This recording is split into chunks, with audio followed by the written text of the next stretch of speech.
133వ దావీదు కీర్తన. అందరం చదువుదాం. ఈ కీర్తన అందరం కూడా చదువుదాం. అందరూ నాతో పాటు ఈ కీర్తనను చదవండి.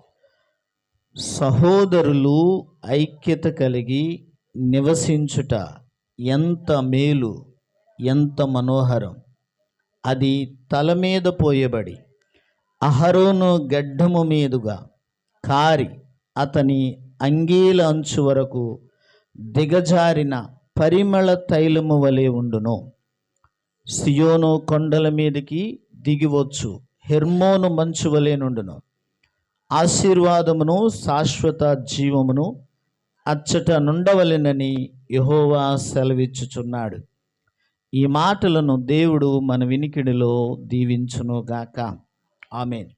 ప్రభు అయిన యేసుక్రీస్తు పరిశుద్ధ నామమున చేరువచ్చిన మీ అందరికీ కూడా పేరు పేరున నా వందనాలు తెలియజేస్తున్నాను. ఈ 2026వ సంవత్సరపు మొట్టమొదటి ఆదివారం దేవుని సన్నిధిలో మనం దేవునిని ఘనపరిచి మహిమపరిచే ఒక మంచి తరుణాన్ని దేవుడు మనకి ఇచ్చినందుకు దేవునికి ఎంతగానో కృతజ్ఞతాస్తుతులు తెలియజేస్తూ ఉన్నాను. ప్రియమైన దేవుని బిడ్డలారా, మనము చదివిన ఈ కీర్తన దావీదు మహారాజుచే వ్రాయబడిన కీర్తన. దావీదు ఈ కీర్తన ఐక్యతను ఉద్దేశించి వ్రాసినటువంటి కీర్తన ఇది. దావీదు ఈ కీర్తన వ్రాయటానికి గల కారణం ఏంటి అనంటే, తన కుటుంబం అంతా కూడా గలిబిలిగా ఉంది. తన కుమారులు ప్రత్యేకంగా చాలా అనైక్యతగా, ఒకరంటే ఒకరికి పొత్తు కుదరక, ఒకరి ఆలోచనతో ఒకరు ఏకీభవించక, నానా తర్జన భర్జనలో తన కుమారులు ఉన్నారు. ఆ సందర్భంలో దావీదు ఈ కీర్తనను ప్రార్థన చేసి దేవుని సన్నిధిలో ఈ కీర్తనను రాసినట్లుగా బైబిల్ గ్రంథ పండితులు చెప్తూ ఉన్నారు. ఉదాహరణకు చూస్తే, దావీదు కుమారులలో అబ్షాలోము అనేటటువంటి అతను అమ్నోనును హత్య చేసి చంపేశాడు. వీళ్ళిద్దరూ అన్నదమ్ములే. అబ్షాలోము, అమ్నోను ఇద్దరు అన్నదమ్ములే. అయితే అబ్షాలోము అమ్నోనును చంపేశాడు. ఈ సంఘటన మనం 2వ సమూయేలు గ్రంథం 13వ అధ్యాయం 28 నుంచి 37 వరకు మనం చూస్తాం. తర్వాత అదోనియా అనేటటువంటి మరొక కుమారుడు సొలొమోను యొక్క అధికారాన్ని స్వాధీనం చేసుకోవడానికి పలు రకాలైనటువంటి కుయుక్తులు పన్ని సొలొమోను మీద అక్కడంతా కూడా గందరగోళం సృష్టించినట్లుగా 1 రాజుల గ్రంథం 1వ అధ్యాయములో ఈ సంఘటనలన్నిటిని కూడా మనం చదువుతూ ఉంటాం. ఈ విధమైనటువంటి బాధకరమైన, హృదయాన్ని వేదన కలగజేసేటటువంటి సంఘటనలు తన కుటుంబంలో చోటు చేసుకున్నప్పుడు దావీదు ఈ కీర్తన వ్రాస్తూ ఉన్నాడు. ప్రియమైన దేవుని బిడ్డలారా, ఈ కీర్తన యొక్క ప్రధానమైనటువంటి ఉద్దేశం ఏంటి అనంటే, సహోదరులు ఐక్యతగా ఉండాలి. ఎట్లా ఉండాలంట? సహోదరులు ఐక్యతగా ఉండాలి, ఐక్యతగా ఉండాలి. ప్రియ దేవుని బిడ్డలారా, ఎక్కడైతే ఆధ్యాత్మికమైన ఐక్యత ఉంటుందో అక్కడే భౌతికమైన ఐక్యత కూడా ఉంటుంది. జాగ్రత్తగా గమనించండి. ఎక్కడైతే ఆధ్యాత్మికంగా మనము ఐక్యత కలిగి ఉండడానికి ప్రయత్నం చేస్తామో అక్కడ భౌతికమైనటువంటి ఐక్యత కూడా ఉంటుంది. ఒకవేళ ఐక్యత లేదు అని అనుకోండి, భేదాలకు దారితీస్తుంది, అవమానానికి గురి చేస్తుంది, ఎంతో తీరని నష్టాన్ని కలగజేస్తూ ఉంది ఐక్యత లేకపోవడం. గనక ఈ రోజున ఐక్యత అనేది చాలా ప్రాముఖ్యమైనటువంటిది. ఒక సహోదరులకు ఈ రోజున దేవుని సన్నిధిలో మనమందరం ఉన్నాం. మనమందరము కూడా ఒకే రక్తము ద్వారా కడగబడినటువంటి వారం. క్రీస్తు రక్తము చేత కడగబడ్డాం. మనందరి కొరకు యేసు క్రీస్తు తన రక్తాన్ని చిందించారు. మనందరినీ ఆయన అమూల్యమైనటువంటి రక్తము చేత మనలను పరిశుద్ధపరిచారు. మనకు పాపము లేకుండా చేశారు. మన మీద శాపము దోషము లేకుండా చేసినది యేసు రక్తం. సహోదరులు రక్తాన్ని పంచుకుని ఏ విధంగా జన్మిస్తారో మనము కూడా క్రీస్తు రక్తాన్ని పంచుకుని జన్మించిన వారం ఆత్మీయంగా. కాబట్టి మనము ఐక్యతగా ఉండాలి. సంఘం ఐక్యతగా ఉండాలి. ఎట్లా ఉండాలంట? సంఘం చెప్పాలి. సంఘం ఎట్లా ఉండాలి? సంఘం ఐక్యతగా ఉండాలి. సంఘం గనక ఐక్యతగా లేకపోతే దేవుని నామానికి అవమానం జరుగుతుంది. ఎవరి నామానికి? చెప్పాలి. ఎవరి నామానికి? దేవుని నామానికి. దేవుని నామానికి అవమానం జరుగుతుంది. దేవుని నామము కించపరచబడుతుంది.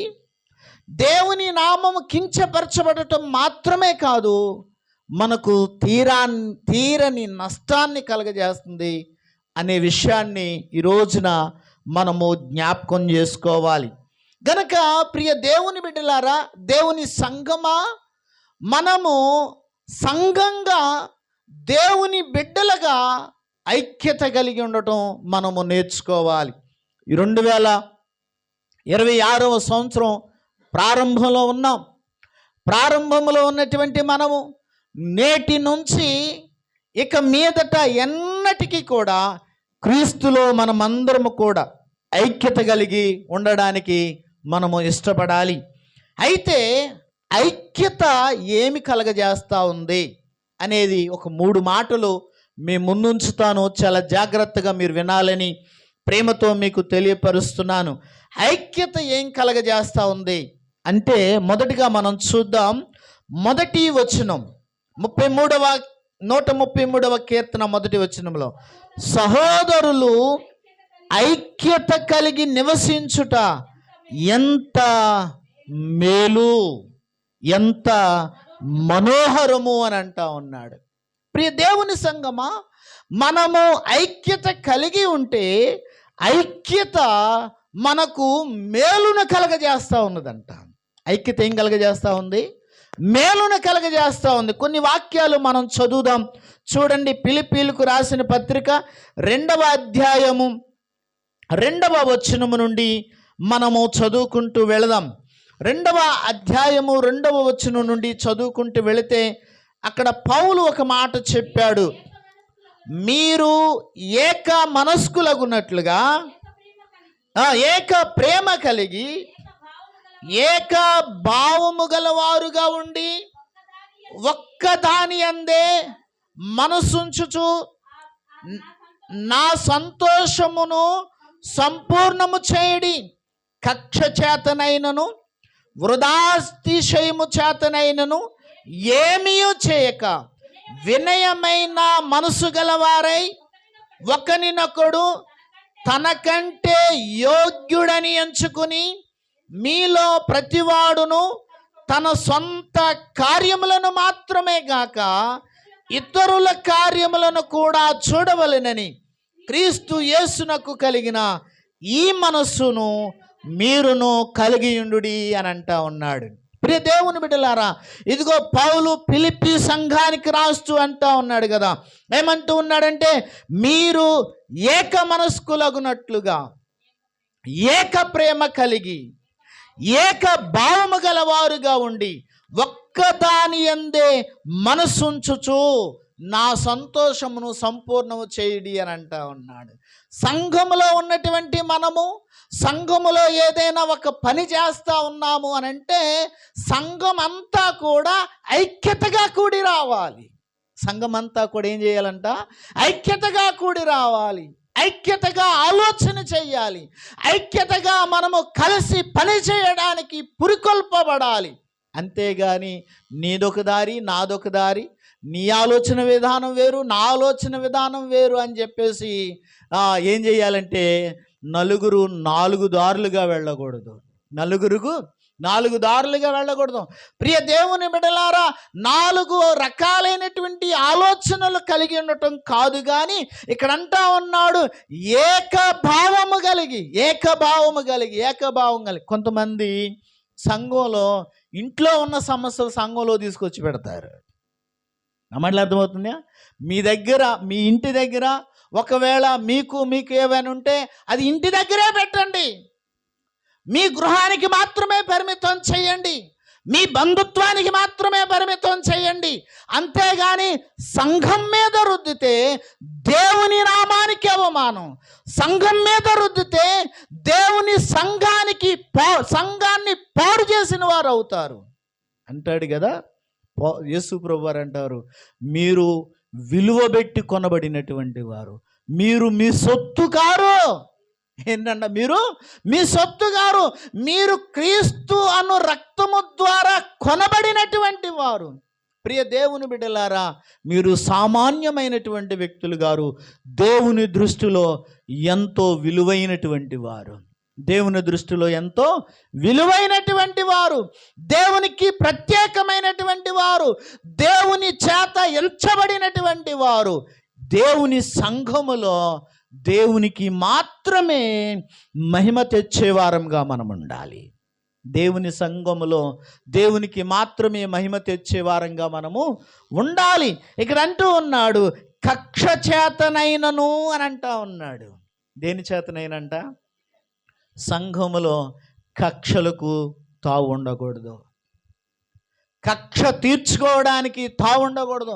ఇదిగో ఫలానా టైంలో ఫలానా వ్యక్తి నాకు వ్యతిరేకంగా మాట్లాడాడు, ఇప్పుడు నాకు అవకాశం వచ్చింది కాబట్టి నేను ఆయనకి వ్యతిరేకంగా మాట్లాడతా, లేదా ఆమెకి వ్యతిరేకంగా మాట్లాడతా. ఆమె ఇదిగో నేను ఫలానా టైంలో నేను ఏదైనా ఒక మాట మాట్లాడితే నా మాట కాదు అన్నారు కాబట్టి ఇప్పుడు నేను వాళ్ళతో ఎందుకు ఏకీభవించాలి అనేటటువంటి ఆలోచనలు సంఘములో ఉండకూడదు. సంఘములో ఉండకూడదు. ప్రియ దేవుని బిడ్డలారా, రీసెంట్గా మొన్న ఒక సంఘటన జరిగింది మన సంఘంలోనే. మీ అందరికీ గుర్తుంది అనుకుంటున్నాను. దేవుని ప్రేమించి, దేవుని బిడ్డలను ప్రేమించి, సంఘాన్ని ప్రేమించి ఒక ఆయన బట్టలు తీసుకొచ్చి ఇస్తే నేను తీసుకొని అంటారా? బట్టలు తీసుకొచ్చి ఇస్తే నేను తీసుకొని అంటారు. ఎందుకు? ఇంకో క్వశ్చన్ తెలుసా? వాళ్ళు సొంతగా ఈ రోజు వరకు కూడా బట్టలు కొనుక్కోలే. ఈ జరిగినటువంటి సంఘటన ఇంకొకళ్ళు ఇస్తానన్నారు బట్టలు, చీరలు తీసుకొచ్చారు. దాదాపుగా ఒక 20 చీరలు కొన్నారు వాళ్ళు. మన సంఘంలో చీరలు ఇద్దామని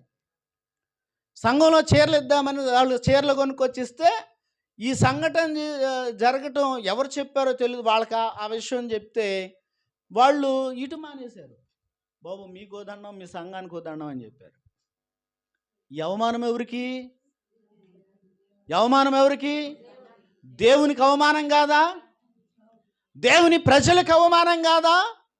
దేవుని సేవకుడికి అవమానం కాదా? ప్రియమైనటువంటి దేవుని సంఘమా, ఇది ఎంత మాత్రము కూడా ఒక విశ్వాసికి తగినటువంటిది కాదు. ఈ ఒక విశ్వాసికి ఇది తగినటువంటిది కాదు. దేవుని ప్రేమ అది. ఎవరి ప్రేమ? దేవుని ప్రేమ. వాళ్ళు ఎక్కడికైనా ఇచ్చుకోవచ్చు, ఎవరికైనా ఇచ్చుకోవచ్చు. మనకెందుకు తీసుకొచ్చి ఇచ్చారు? నీవు నేను మనమంటే ప్రేమ. ఏంటది? మనమంటే ప్రేమ. అందుకని ఇక్కడ అంటా ఉన్నాడు కదా, చూడండి, మీరు ఏక మనస్కులగునట్లుగా. మనం ఎట్లా ఉండాలి? ఏక మనస్సు కలిగి ఉండాలి, ఏక ప్రేమ కలిగి ఉండాలి, ఏక భావము గలవారుగా ఉండాలి, ఒక్క ఒక్కదాని యందే మనసుంచుచు నా సంతోషమును సంపూర్ణము చేయడి. కక్ష చేతనైనను వృధాతిశయము చేతనైనను ఏమీ చేయక వినయమైన మనసు గలవారై ఒకనినొకడు తనకంటే యోగ్యునిగా. ఎట్లా ఎంచాలంట? నీవెంత గొప్ప వ్యక్తివి అయినా సరే, ఇంకొక విషయాన్ని కూడా నేను చాలా క్లారిటీగా చెప్తున్నాను. మీకు నచ్చినా నచ్చకపోయినా, మీరు బాధపడినా సరే, సంఘములో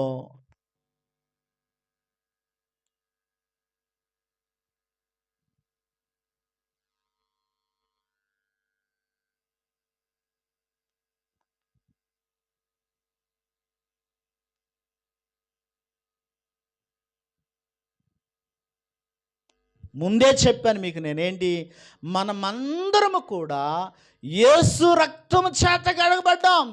క్రీస్తులో అందరూ సమానమే. వాళ్ళది వీళ్ళది అనేటటువంటి భేదములు లేవు. వాళ్ళు ఇది, వాళ్ళు ఎక్కువ, వాళ్ళు తక్కువ అనేటటువంటి తారతమ్యములు లేవు. మనమందరము కూడా క్రీస్తులో ఏకమై ఉన్నటువంటి వారం, క్రీస్తులో ఒక్కటై ఉన్నటువంటి వారము. అందుకని ఇక్కడ అంటా ఉన్నాడు, మీలో ఒకరికొకడు ఏం చేయాలంట? తనకంటే యజ్ఞునిగా గొప్పవానిగా ఎంచుకోవాలి అని అంటున్నాడు. మీలో ప్రతివాడు తన సొంత కార్యములను మాత్రమే కాక ఇతరుల కార్యములను కూడా చూడవలను అని అంటా ఉన్నాడు. మరొక వాక్యాన్ని చదువుదామా? కొరింథీయులకు రాసిన మొదటి పత్రిక 1వ అధ్యాయము 10వ వచనం. 1వ అధ్యాయము 10వ వచనాన్ని కూడా చదువుదాం.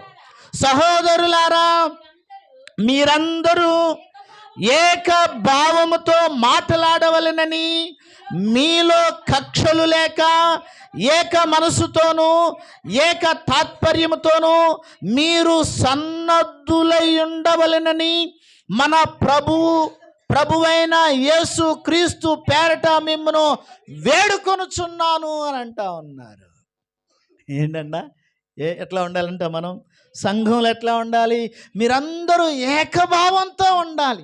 ఇక్కడ కొరింథీ సంఘంలో కూడా ఏమంటూ ఉన్నారంటే, కొరింథీ సంఘంలో ఇక్కడ అంటూ ఉన్నారు, అయ్యా ఇదిగో మా నాయకుడు పేతురు, మా నాయకుడు ఇంకొక ఆయన, మా నాయకుడు ఇంకొక ఆయన, మా నాయకుడు యేసు ప్రభు, మా నాయకుడు పౌలు, మా నాయకుడు శీల. ఈ విధంగా రకరకాల గుంపులుగా తయారయ్యారు. ఏమయ్యారంటే అక్కడ గుంపులుగా తయారయ్యారు. మనం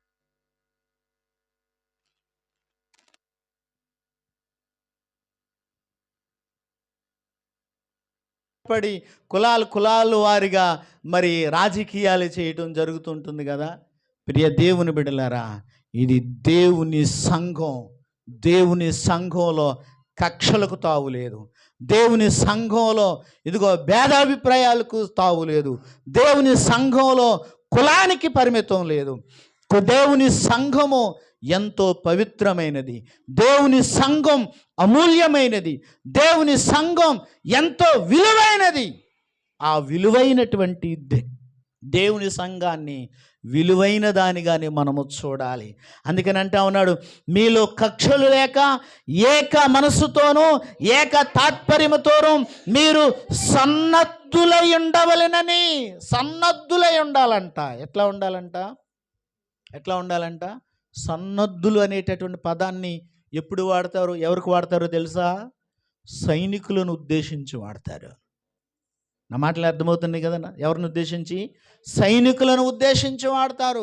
వారు చాలా జాగ్రత్తగా అలర్ట్గా ఉండాలి.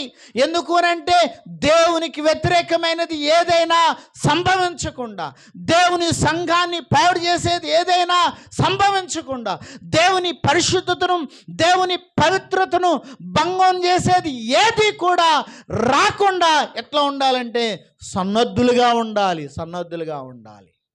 కారణం ఏంటి అని అంటే ఐక్యత కలిగి ఉండాలి. ఐక్యత ఏం కలగజేస్తుంది? మేలును కలగజేస్తా ఉంది. మరొక వాక్యాన్ని చూద్దాం. చూడండి, పేతురు రాసిన మొదటి పత్రిక 3వ అధ్యాయం. పేతురు రాసిన మొదటి పత్రిక 3వ అధ్యాయము 8వ వచనంలో ఒక మాట వ్రాయబడింది. తుదకు మీరందరూ ఏకమనస్కులై ఒకరి సుఖదుఖముల యందు ఒకరు పాలుబడి సహోదర ప్రేమ కలిగి ప్రేమ గలవారును కరుణాచిత్తులను వినయ మనస్కులునై యుండుడి అని అంటా ఉన్నాడు. ఏం చేయాలంట? సంఘంలో ఎట్లా ఉండాలి? సంఘంలో ఏక మనస్కులై ఒకరి సుఖదుఖముల యందు, ఏంటన్నా, ఒకరి సుఖదుఖముల యందు, ఒకరి సంతోషంలో మనం పాలు పొందటం మాత్రమే కాదు, ఒకరి బాధలో కూడా మనం పాలు పంచుకోవాలి. మాటలు అర్థమవుతున్నాయి కదా? ఎవరైనా బాధలో ఉన్నారా, వాళ్ళని వెళ్ళి దర్శించి వారిని ఓదార్చి ధైర్యం చెప్పి వారి కొరకు మనం ప్రార్థన చేయాలి. ఇదిగో దేవుడు ఉన్నాడు నిన్ను ఆదరించడానికి, దేవుడు ఉన్నాడు నీకు సహాయం చేయడానికి, దేవుడు ఉన్నాడు నిన్ను నడిపించడానికి అనేటటువంటి ధైర్యాన్ని మనం చెప్పాలి. ఏం చెప్పాలంట? ధైర్యాన్ని మనం చెప్పాలి. ఒకరి సుఖదుఖములలో సంఘము పాలివారము కావాలి. ఇంకా ఏమంటూ ఉన్నాడు అనంటే, సహోదర ప్రేమ గలవారును కరుణాచిత్తులను వినయ మనస్సు గలవారునయుండుడి అని అంటా ఉన్నాడు. ఏ మనసు ఉండాలంట? వినయం. ఏమాత్రము కూడా గర్వానికి అతిశయానికి సంఘములో తావు ఉండకూడదు. గనుక ప్రియమైన దేవుని బిడ్డలారా, ప్రియ దేవుని సంఘమా, ఐక్యత కలిగి ఉండాలి. ఐక్యత ఏం చేస్తూ ఉన్నది అని అంటే, ఐక్యత మేలును కలగజేస్తూ ఉంది. ఐక్యత మేలును కలగజేస్తూ ఉంది. మేలును మాత్రమే కాదు, ఇంకా ఐక్యత ఏం కలగజేస్తూ ఉన్నది అంటే చూద్దాం. 2వ వచనం, 133వ కీర్తన 2వ వచనంలో, అది తల మీది పోయబడి అహరోను గడ్డము మీదుగా కారి అతని అంగీల అంచు వరకు దిగజారిన పరిమళ తైలము వలె నుండును అని అంటా ఉన్నాడు. ఏంటంటే ఎట్లా ఉంటుందంట? పరిమళ తైలము వలె ఉండును అని అంటా ఉన్నాడు. అంటే ఇది అహరోనును ప్రధాన యాజకుడిగా అభిషేకించిన దానిని సూచిస్తూ ఉంది. అహరోను అనేటటువంటి మోషే సహోదరుడు అయినటువంటి అహరోనును దేవుడు ప్రధాన యాజకుడిగా ఎన్నుకున్నాడు. ప్రధాన యాజకుడిగా ఎన్నుకున్న తర్వాత ఆయనను అభిషేకించారు. ఎట్లా అభిషేకించారు అని అంటే, ఒక తైలముతో, ఒక నూనెతో అతనిని అభిషేకించారు. ఎట్లా అభిషేకించారంట? ఒక నూనెతో అతనిని అభిషేకించారు. అతనిని అభిషేకించినటువంటి నూనె ఎటువంటి నూనె అని అంటే, అది చాలా పవిత్రమైనటువంటి నూనె. ఎటువంటి నూనె అది? చాలా పవిత్రమైనటువంటి నూనె. ఆ పవిత్రమైనది, పరిమళమైనటువంటిది, చక్కని సువాసన వెదజల్లేటటువంటి నూనె అది. అది ఎంతో ప్రత్యేకమైనటువంటి నూనె. ఆ నూనె పూర్తిగా దేవునికి అంకితమైనటువంటి నూనె. ఏ నూనె అది? పూర్తిగా దేవునికి అంకితమైనటువంటి నూనె. అంటే ఐక్యత ఏం కలగజేస్తా ఉన్నది? రెండోదిగా ఐక్యత సమాజములో గౌరవాన్ని తీసుకొస్తా ఉంది. ఐక్యత ఏం కలగజేస్తా ఉంది? ఐక్యత మొదటిగా మేలును కలగచేయటం మాత్రమే కాదు, రెండోదిగా సమాజంలో గౌరవాన్ని తీసుకొస్తూ ఉంది. చూద్దాం ఒకసారి ఈ నూనె గురించి కొన్ని మాటలు మనం చదువుదాం. నిర్గమాకాండము 30వ అధ్యాయము 22వ వచనం నుండి మనం చదువుకుంటూ వెళితే అసలు ఆ నూనె ఏ విధంగా తయారు చేస్తారో అక్కడ వ్రాయబడింది. చదవండి కొన్ని మాటలు. 30వ అధ్యాయం, నిర్గమాకాండం 30వ అధ్యాయము 22వ వచనములో, 30వ అధ్యాయము 22వ వచనములో చూద్దామా. మరియు యెహోవా మోషేతో ఇట్లనెను, నీవు ముఖ్యమైన సుగంధ సంభారములలో పరిశుద్ధ స్థల సంబంధమైన తులము చొప్పున అచ్చమైన గోపరసము 500 తులములను, సుగంధము గల లవంగి పట్టు సగము అనగా 250 తులముల ఎత్తును, నిమ్మ గడ్డి నూనె 250 తులముల ఎత్తును, లవంగి పట్ట 500 తులముల ఒలీవ నూనె సంభారమును 3 పాళ్ళును తీసుకొని వాటిని ప్రతిష్టాభిషేక తైలము అనగా సుగంధ ద్రవ్య మేళకుని పని అయిన పరిమళ సంభారముగా చేయవలను. అది ప్రతిష్టాభిషేక తైలమగును. ఆ తైలముతో నీవు సాక్ష్యపు గుడారమునకు, సాక్ష్యపు మందసమును, బల్లను, దాని ఉపకరణములన్నిటినీ, దీపవృక్షమును, దాని ఉపకరణములను, ధూపవేదికను, దహన బలిపీఠమును, దాని ఉపకరణములన్నిటినీ, గంగాళమును, దాని పీటను అభిషేకించి అవి పరిశుద్ధమైనవిగా ఉండునట్లు వాటిని ప్రతిష్ఠింపవలను. వాటిని తగులు ప్రతి వస్తువు ప్రతిష్ఠితమగును. మరియు అహరోనును అతని కుమారులను నాకు యాజకులై ఉండునట్లు నీవు వారిని అభిషేకించి ప్రతిష్ఠింపవలను. మరియు నీవు ఇశ్రాయేలీలతో ఇది మీ తరతరములకు నాకు ప్రతిష్టాభిషేక తైలమై ఉండవలను. దానిని నర శరీరము మీద పోయకూడదు. దాని మేళనము చొప్పున దాని వంటి దేనినైనను చేయకూడదు. అది ప్రతిష్ఠితమైనది, అది మీకు ప్రతిష్టమైనదిగా ఉండవలను. దాని వంటిది కలుపువాడును, అన్యుని మీద దానిని పోయివాడును తన ప్రజలలో నుండి కొట్టివేయబడవలెనని చెప్పుము. ప్రియమైన దేవుని బిడ్డలారా, నేనెందుకు ఈ మాటలు, ఈ వాక్యాన్ని చదివించాను అని అంటే, అహరోను తల మీదుగా పోయబడినటువంటి నూనె ఎంత పవిత్రమైనదో, ఎంత ప్రత్యేకమైనదో, ఎంత విలువైనటువంటిదో నేను మీకు చెప్తా ఉన్నాను. అహరోను తల మీద పోయబడి తన గడ్డము మీద నుండి పారినటువంటి ఆ నూనె ఆ వ్యక్తికి ఎంత విలువను తీసుకొస్తూ ఉందో, ఎంత గౌరవాన్ని తీసుకొస్తూ ఉందో నేను మీకు తెలియజేస్తూ ఉన్నాను. ఎందుకంటే ఐక్యత అనేది సంఘములో, సమాజములో ఒక మనిషికే కానీ, ఒక సంఘానికే కానీ, ఒక కుటుంబానికే కానీ సమాజంలో గౌరవాన్ని తీసుకొచ్చి పెడుతుంది. ఏం తీసుకొస్తుందంట?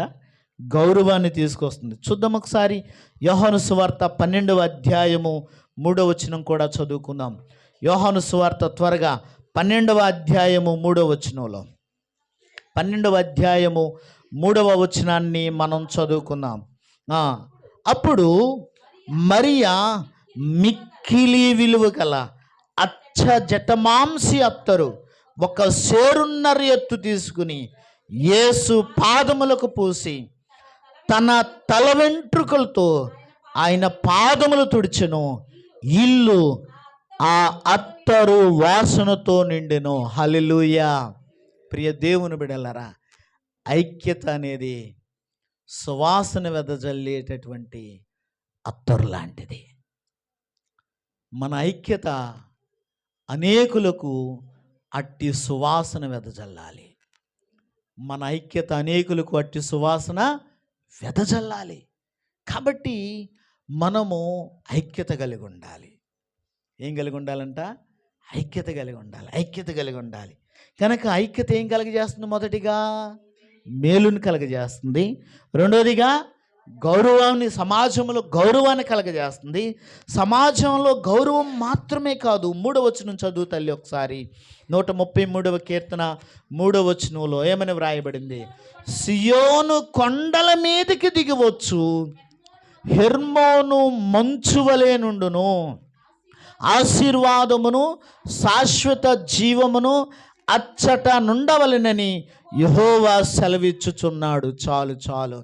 ప్రియ దేవుని బిడ్డలారా, ఐక్యత మూడోదిగా ఏం కలగజేస్తా ఉన్నది అని అంటే, ఐక్యత దేవుని ఆశీర్వాదాన్ని కలగజేస్తూ ఉంది.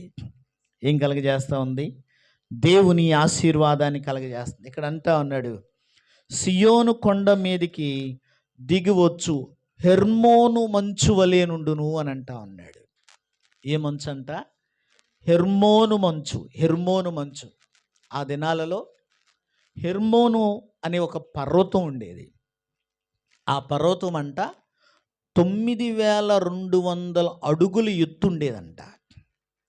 9200 అడుగుల ఎత్తు ఆ పర్వతం ఉండేదంట. ఆ పర్వతం మీద మంచు పడినప్పుడు, మంచు గడ్డలు కట్టినప్పుడు, ఆ పర్వతం మీద నుంచి మంచు గడ్డలు నీరుగా కారి ఎక్కడి వరకు వచ్చేది అని అంటే పాలస్తీనాలోని యోర్దాను నదులలోనికి, ఆ పాలస్తీనా ప్రాంతంలో ఉన్నటువంటి ఆయా రకాలైనటువంటి నదులలోనికి ఆ హెర్మోను పర్వతం మీద నుంచి ఉన్నటువంటి మంచు నీరుగా కారి నదులలోనికి వెళ్ళేది.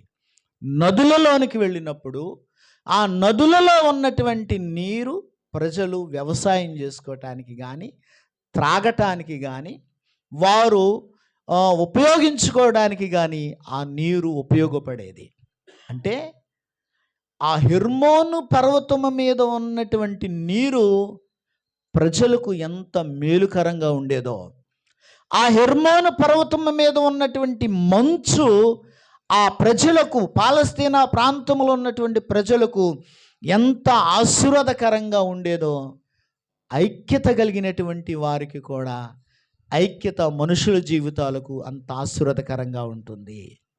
ప్రియ దేవుని బిడ్డలారా, ముందుగా నేను చెప్పాను, ఎక్కడైతే ఆత్మీయ ఐక్యత ఉంటుందో అక్కడ భౌతికపరమైన ఐక్యత కూడా ఉంటుంది. ఐక్యత లేని చోట్ల అవమానం, హేళన, నింద, తీరని నష్టం అనేది కలుగుతుంది. ఉదాహరణకు అన్నదమ్ములు ఉన్నారు. అన్నదమ్ములు ఎప్పుడూ కూడా కొట్లాడుకుంటూ ఉంటే, గొడవలు పడుతూ ఉంటే పక్కన చూసే వాళ్ళకి చులకనైపోతారు. పక్కన చూసే వాళ్ళకి చులకనైపోతారు. చిన్నప్పుడు నేను చదువుకునేటటువంటి రోజుల్లో మా తెలుగు పాఠాల్లో ఒక పాఠం ఉంది. ఏంటి పాఠం అంటే, ఒక తండ్రికి 4 కొడుకులు ఉన్నారంట. తండ్రికి ఎంతమంది కొడుకులు ఉన్నారు? బహుశా మీకు కూడా తెలుసు అనుకుంటా. ఇది 4 కొడుకులు ఉన్నారంట. 4 కొడుకులు ఎప్పుడు కొట్లాడుకుంటూనే ఉండేవాళ్ళంట. ఎప్పుడు చూసినా గొడవలే, 4కి గొడవలే. ఏ రోజున కూడా సమాధానంగా ఎప్పుడూ లేరు. 4 కూర్చుని సరదాగా మంచి చెడు మాట్లాడుకున్నటువంటి సందర్భం అస్సలు ఇవ్వంట. తండ్రి చూసి చాలా బాధపడేవాడంట, ఏడ్చేవాడంట. అయితే ఏడవక తండ్రికి ఒకసారి ఒక ఆలోచన వచ్చింది. ఆలోచన పిల్లలతో పంచుకోవాలని చెప్పేసి పిల్లల్ని పిలిచి, 4 పిల్లల్ని పిలిచి అన్నాడంట, అయ్యా ఒక కట్టెల మోపు తీసుకురండి అయ్యా అన్నాడంట. కట్టెల మోపు తీసుకురమ్మని చెప్పేసానంటే సరే అని చెప్పేసి వాళ్ళలో ఒకడు వెళ్ళి ఒక పెద్ద కట్టెల మోపు తీసుకుని వచ్చాడంట. కట్టెల మోపు తీసుకొని వచ్చిన తర్వాత తండ్రి చెప్పాడంట, అయ్యా మరి ఆ కట్టెల మోపులో నుంచి 4 పుల్లలు తీసుకోండి అని అన్నాడంట. ఒక్కొక్కరు ఒక్కొక్క పుల్ల తీసుకోండి అంటే 4 ఒక్కొక్కరు ఒక్కొక్క పుల్ల తీసుకున్నారంట. పుల్ల తీసుకున్న తర్వాత తండ్రి అన్నాడంట, అయితే ఆ పుల్లని విరిచేయండి అని అంటే వాళ్ళు దాన్ని చాలా సునాయాసంగా, చాలా సులువుగా విరిచేశారంట. విరిచేసిన తర్వాత వాళ్ళు ఇరిగిపోయిందిగా అని అన్నారంట. అంటే ఇప్పుడు తండ్రి అన్నాడంట, ఓకే ఇరిగిపోయిన పుల్లలు పక్కన పెట్టండి, ఇప్పుడు ఆ కట్టెల మోపు ఉంది కదా, ఆ కట్టెల మోపును విరగదీయండి అని అన్నాడంట. 4 ప్రయత్నం చేశారంట, కానీ 4లో ఎవడి వల్ల కాలేదు. 4లో ఎవడి వల్ల కాలేదు. అప్పుడు అన్నారంట, నాన్న ఇది ఎరగట్లేదు, మా వల్ల కాదు దీన్ని ఎరగొట్టడం అని చెప్పేసి అని అన్నాడంట. అంటే తండ్రి పిల్లలతో చెప్పాడంట, అయ్యా ఐక్యత, సహోదరులు ఐక్యత కలిగి ఉండటం కూడా ఇటువంటిదేనయ్యా. ఆ కట్టెల మోపులో నుంచి ఒక్కొక్క పుల్లను తీసి విరగొట్టేశారు, అది ఇరిగిపోయింది. కానీ ఆ కట్టెలన్నీ కలిసి ఉన్నప్పుడు ఒక్కటి కూడా మీరు విరవలేకపోయారు. మీరు ఈ విధంగా కొట్టుకుంటున్నారు అని అంటే బయట వాళ్ళకి చులకనైపోయి మిమ్మల్ని వేరు చేసేసి, ఒకవేళ ఏదైనా వచ్చింది అని అంటే మిమ్మల్ని, మీ జీవితాన్ని నాశనం చేసేస్తారయ్యా. అదే మీరు ఐక్యతగా ఉంటే, కలసికట్టుగా ఉంటే మిమ్మల్ని ఎవ్వరూ ఏమి చేయలేరయ్యా అని అన్నాడంట తండ్రి.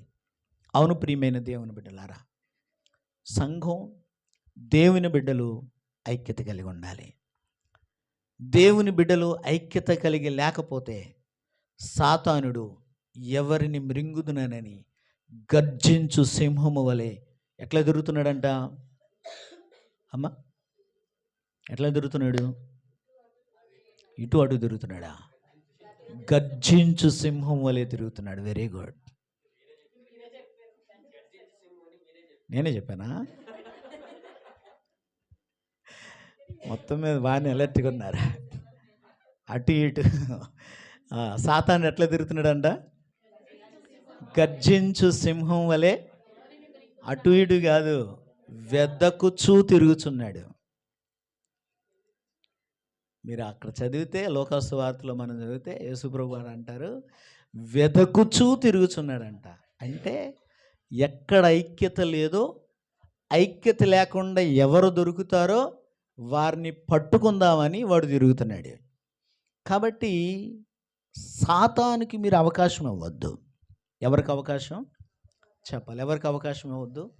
సాతానికి అవకాశం ఇవ్వద్దు. ఐక్యతను కోల్పోవద్దు. ఐక్యతను మనం కాపాడుకోవాలి. ఏం చేయాలంటే ఐక్యతను మనం కాపాడుకోవాలి. చూడండి ఒకసారి సామెతల గ్రంథం 21వ అధ్యాయము కీర్తనల గ్రంథం 21:4. 21వ కీర్తన 4వ వచనం. త్వరగా 21వ కీర్తన 4వ వచనంలో ఉన్నటువంటి మాట, ఆయుష్ నిమ్మని అతడు వరమాడగగా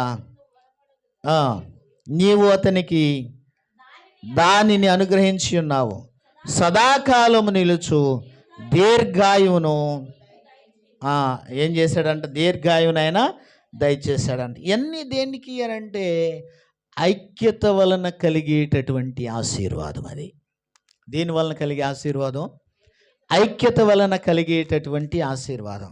గనుక నా ప్రియమైనటువంటి దేవుని బిడ్డలారా, సంఘం ఇతరులు మనల్ని చూసినప్పుడు మనం మాదిరిగా కనపడాలి.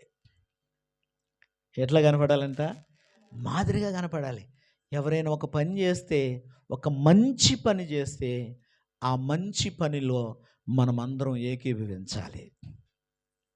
ఏం చేయాలంట? మనమందరం ఏకీభవించాలి. ఎవరు చేసినా, అర్థమవుతుందా? సంఘంలో చిన్న పిల్లలు మంచి పని చేసినా వారితో మనం ఏకీభవించి వారిని అభినందించాలి. పెద్దలు చేస్తేనే, గొప్పవారు చేస్తేనే అభినందించడం కాదు, ఏకీభవించడం కాదు. ఎవరు చేసినా కానీ దానిని మనం అభినందించాలి. నాకు బాధాకరం, నాకు చాలా విచారకరం ఏంటంటే ఎవరైనా ప్రార్థన పెట్టుకుంటే ఒళ్ళు రారు. ఎవరైనా ప్రార్థన పెట్టుకుంటే ఎవరు రారు. అదే చెప్పేది అదే. ఇక్కడ ఏంటి అని అంటే ఒకసారి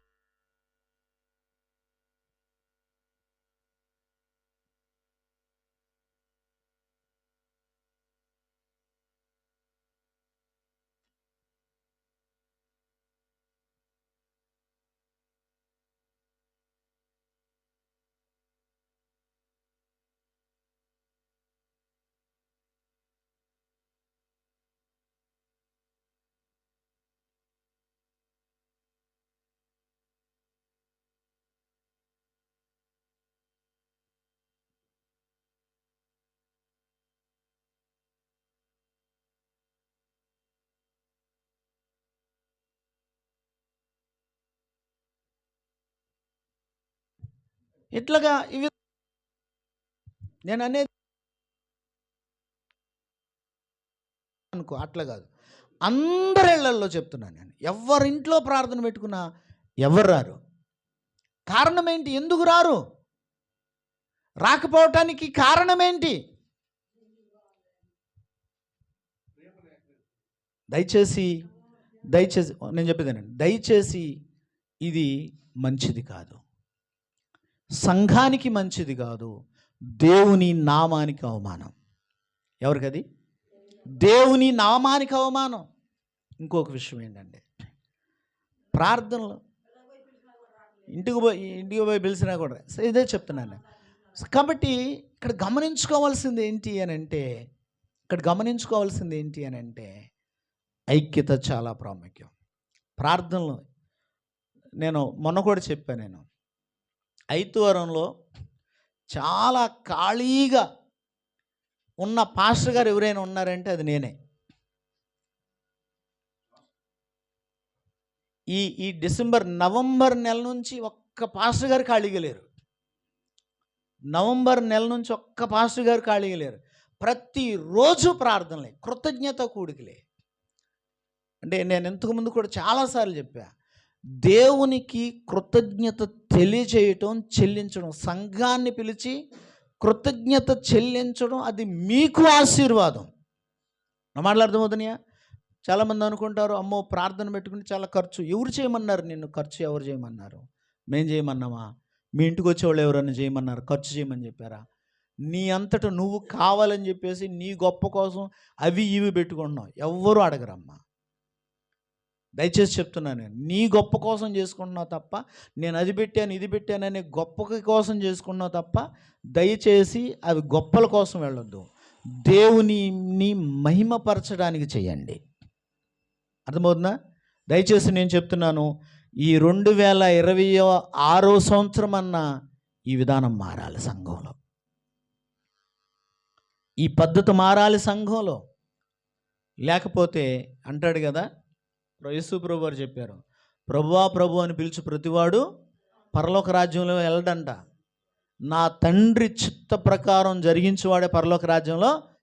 ఐక్యత లేకుండా, కృతజ్ఞత చెల్లించకుండా, సరైన ప్రవర్తన లేకుండా, సరైనటువంటి వాక్యానుసారమైన జీవితం లేకుండా, ప్రభువా అవసరాల కోసం నన్ను స్వస్థపరచు ప్రభువా, నా బాధలు తీసివే ప్రభువా అని అంటే ఎంతవరకు న్యాయం?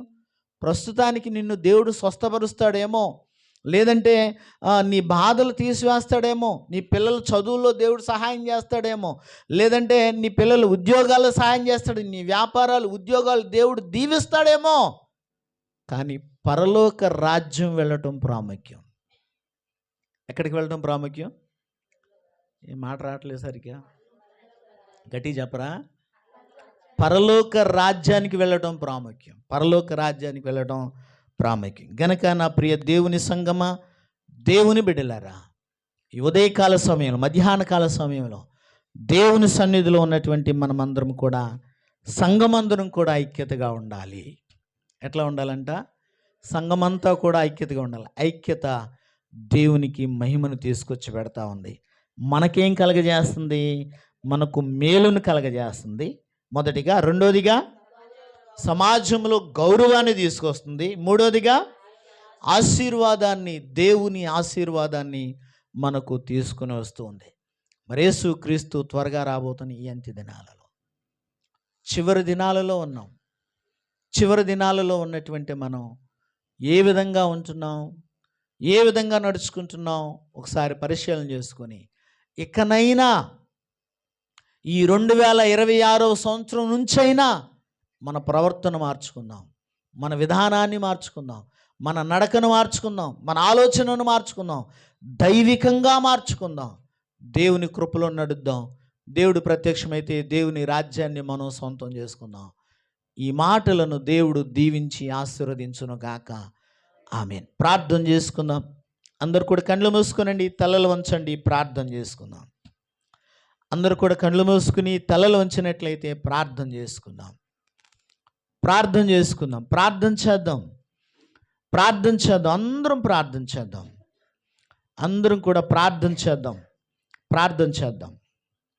కళ్ళు మూసుకుని తలలు వంచినట్లయితే ప్రార్థన చేద్దాం. ప్రార్థన చేద్దాం. ప్రియ దేవుని బిడ్డలారా, ప్రియ విశ్వాసి, ఒకసారి నిన్ను నీవు పరిశీలన చేసుకోవా.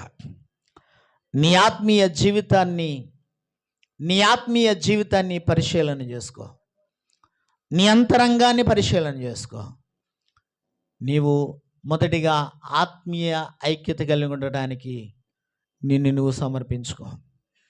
భౌతికమైనటువంటి ఐక్యత కలిగి ఉండడానికి సమర్పించుకో. దేవునిని అడుగు, ప్రభువా ఈరోజు నుంచి నేను ఐక్యతగా ఉంటానయ్యా. ఈరోజు నుంచి నేను